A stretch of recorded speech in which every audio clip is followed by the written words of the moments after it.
Hello everyone, this side Tanu Sharma from Brilliant Classes of Anatomy and Physiology. In the previous lecture, I am explaining about the bones of lower limb, but in today's class, I am explaining about the skull. So, what is skull? The skull is a bony structure that supports the face and forms a protective cavity for the brain. It is comprised of many bones formed by intramembranous ossification, which are joined together by sutures, means fibers joined. These joints fuse together in adulthood, thus permitting brain growth during adolescence. The bones of the skull can be divided into two groups, those of the cranium, which can be subdivided the skull cap known as the calvarium and the cranial base, and those of the face. So in the first slide you can see there it is a bony structure. It supports the face and forms a protective cavity of the brain. Bones of the skull divided into two groups, cranium and cranial base. Next, what is cranium?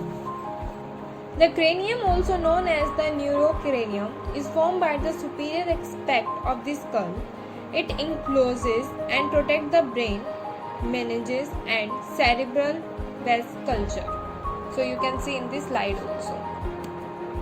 Next, cranium is divided into roof known as the calvarium and the base.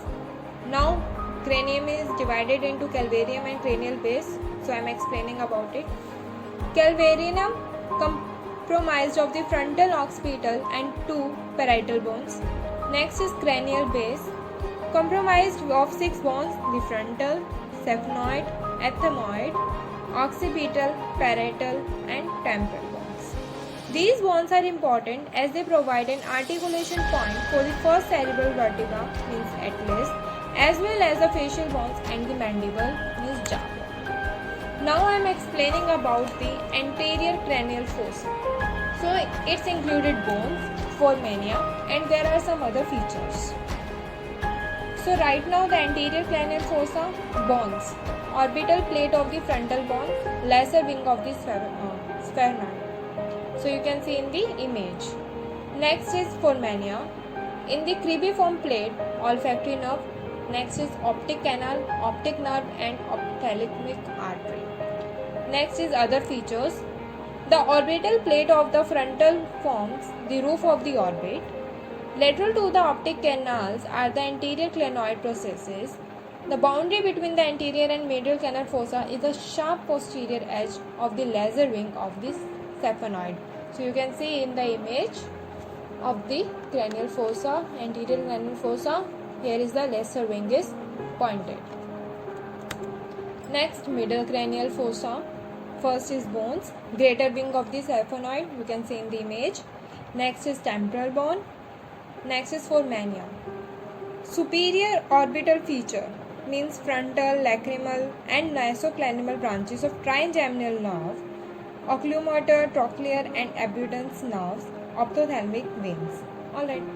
So here I am explaining about the foramina. So I am just giving a brief introduction for the foramina. Foramina is an opening hole or passage that is very especially in a bone.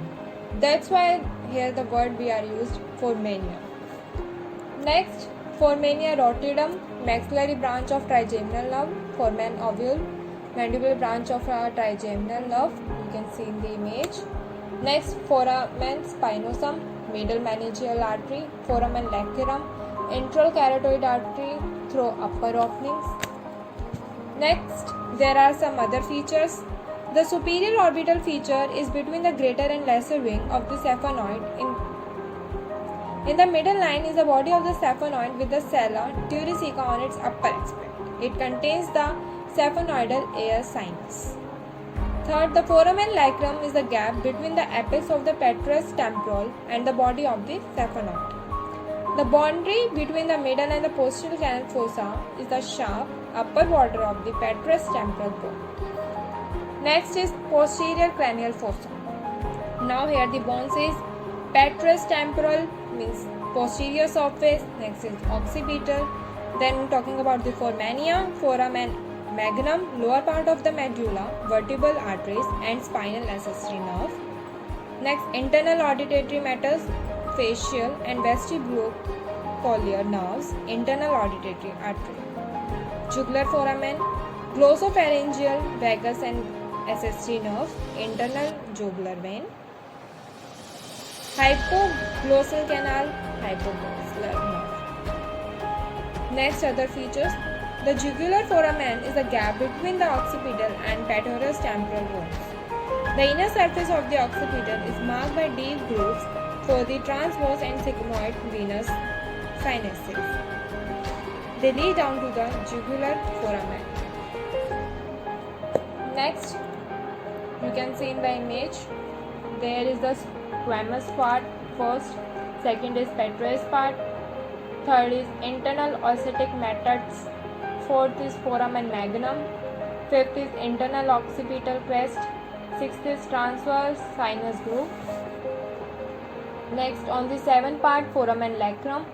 Next is 8 jugular foramen, 9 is sigmoid sinus groove, 10th is hypoglossal canal, 11th internal occipital protuberance, 12th is cruciform eminence.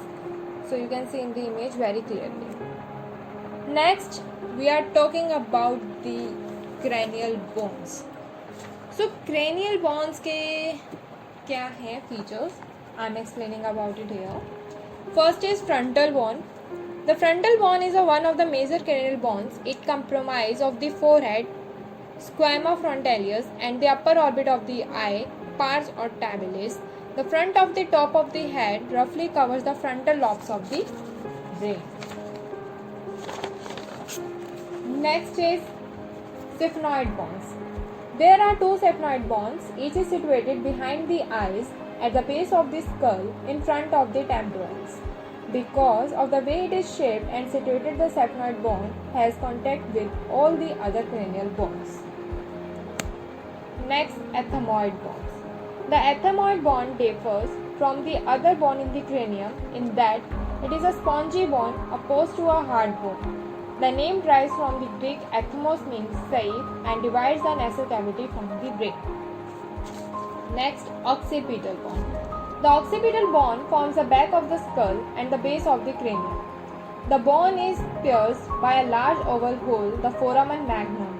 So here the large oval hole I am giving in the bracket is here the foramen magnum, through which runs the spinal cord. So you can identify it's an opening hole or a passage that is especially in a bone. Next is parietal bone. The parietal bones form the largest part of the top and sides of the cranium. There are two parietal bones and each one is shaped roughly like a curved rectangle. So you can see in the image. Next, temporal bones. There are the two temporal bones in the cranium.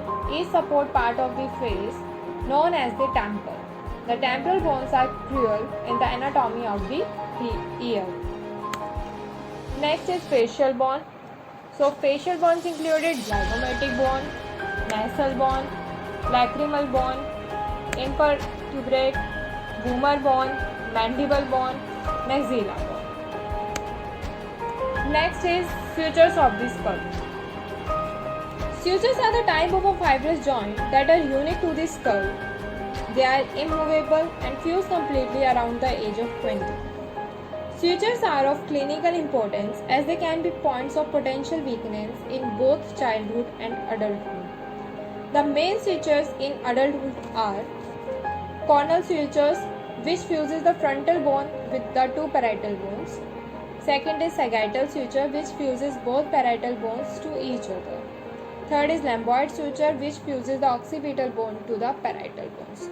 So there are the three main sutures which are indicating adulthood are cornal, sagittal and lambdoid. In this image there are the 8 sutures, but these three are the main sutures here. So you can see in the image of the sutures of the skull. First is cornal suture, you can see here. Next is squamous suture. Third is lambdoidal suture. Fourth is occipitomastoid suture. Fifth, sphenoparietal suture. Sixth, sphenofrontal suture. Seventh, sphenosquamal suture. Eighth, parietomastoid suture. Alright, but there are the three main sutures is there: cornal, sagittal and lambdoid. In new nets, the incomplete fused suture joints give rise to membranous gap between the bones known as the frontaliers. The two major frontaliers are the frontal frontalier, located at the junction of the cornal and sagittal sutures, and the occipital frontal, located at the junction of the sagittal and lamboid sutures. Now the skull is completed. I am explaining the main points here.